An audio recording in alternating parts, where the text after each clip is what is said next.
Tema firman Tuhan, minta sedikit saja, tapi yang diberikan banyak sekali. Saudaraku, banyak orang Kristen ingin mendapatkan yang banyak-banyak, ingin mendapatkan yang besar-besar. Ini dialami oleh Salomo, saudaraku. Dia cuma minta sedikit, tetapi yang Tuhan berikan banyak. Saya percaya kita semua mau seperti Salomo, amin. Kita semua mau seperti yang dialami oleh Raja Salomo.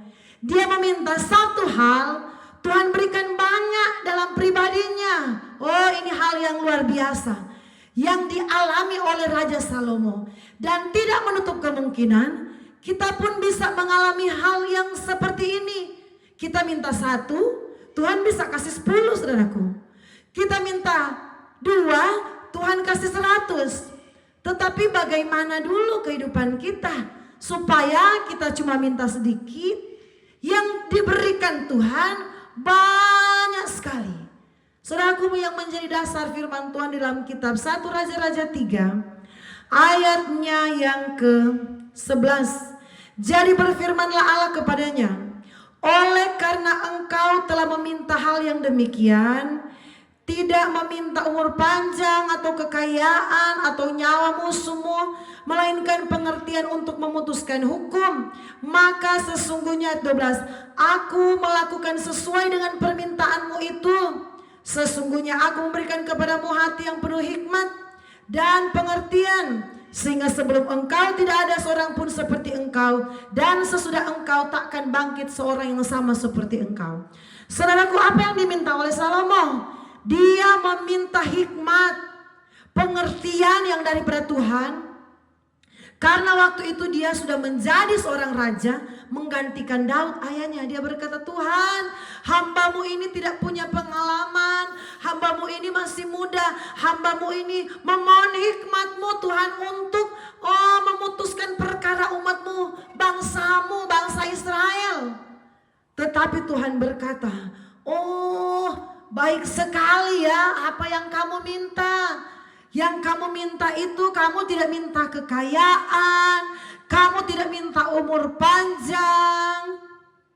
Tetapi apa yang tidak diminta oleh Salomo, Tuhan berikan, saudaraku.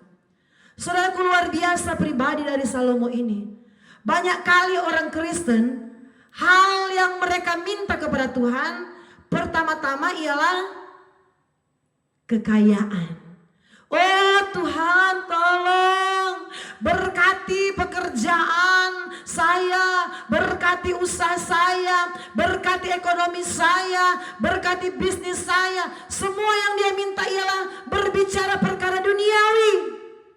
Saudaraku, Salomo pertama atau hal yang prinsip yang dia minta kepada Tuhan ialah hikmat, ialah hikmat yang berasal dari Tuhan, pengertian yang berasal dari Tuhan. Itu berbicara, saudaraku, harta-harta rohani, harta rohani, saudaraku. Banyak orang yang dia minta duluan ialah harta jasmani. Saudaraku, sebenarnya Tuhan mau hidup kita jadi kaya. Tuhan sebenarnya mau kita diberkati dengan berkat ekonomi. Tetapi saudaraku, jangan sampai itu yang menjadi utama dalam hidup kita. Jangan sampai uang itu yang menjadi tujuan utama kita berdoa kepada Tuhan. Kita sudah tidak minta hal-hal yang prinsip, kita tidak minta hal-hal yang rohani. Tetapi sebenarnya hal-hal yang rohani itu yang sangat menyentuh hati Tuhan. Kita tidak minta hal-hal yang berkenan kepada Tuhan. Saudaraku, Tuhan tidak membatasi kita untuk berhasil lewat bisnis, lewat usaha. Tuhan juga rindu kita diberkati, saudaraku.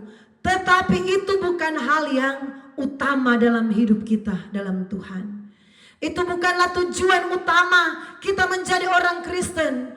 Kalaupun kita diberkati lewat kekayaan, biarlah kita menjadi saluran berkat Tuhan. Kalaupun Tuhan titipkan kita kekayaan yang melimpah, kita jadi sukses, berhasil, bisnis kita semuanya lancar, biarlah kita menjadi alatnya Tuhan. menjadi salurannya Tuhan. Kita tidak berkaya diri sendiri, tapi kita bisa berbagi dengan orang lain, berbagi dengan pekerjaan Tuhan. Saudaraku, ayat yang selanjutnya, ayat yang 13. Dan juga apa yang tidak kau minta, aku berikan kepadamu. Saudara perhatikan, apapun yang tidak kamu minta, aku berikan kepadamu. Saudaraku, belajar meminta hal yang rohani dulu, supaya berkat jasmani Tuhan berikan. Kita tidak minta, saudara tidak minta sekalipun, Tuhan tahu apa yang menjadi kebutuhan kita. Saudaraku, contohnya saudara berdoa begini kepada Tuhan, Tuhan tambahkanlah kesetiaan saya dalam beribadah ya Tuhan. Itu kita minta rohani kita semakin naik. Amin. Tuhan tambahkanlah kasih saya kepada orang-orang yang berkekurangan supaya saya tidak jadi pelit.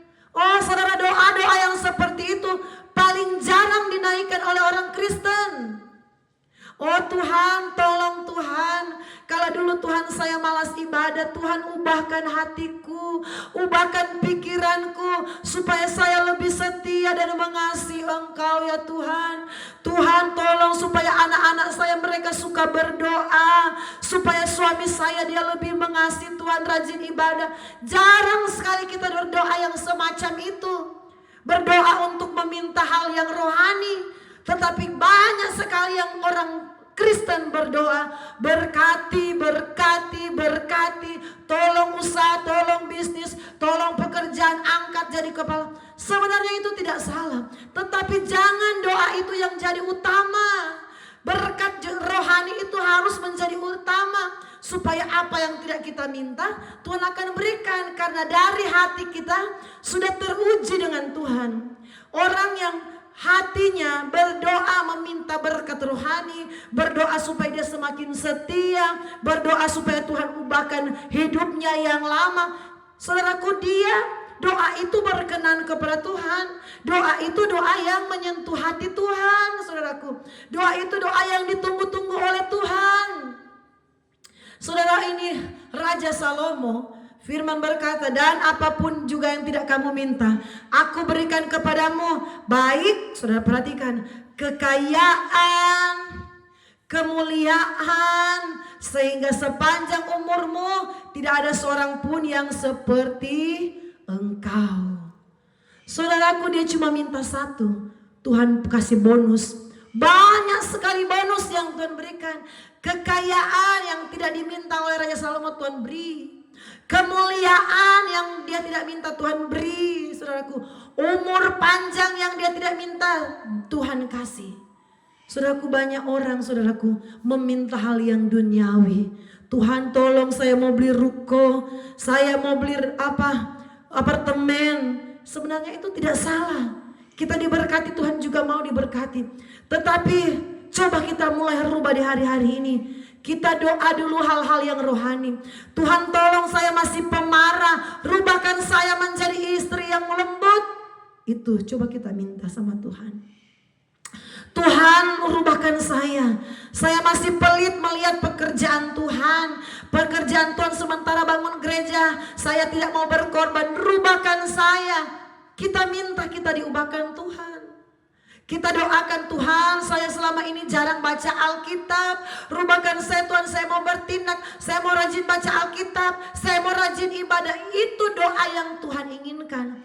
Karena tujuannya Tuhan mau mengubahkan hidup kita. Tuhan mau membentuk hidup kita. Tuhan mau menjadikan kita pribadi yang benar-benar siap untuk terima berkat Tuhan.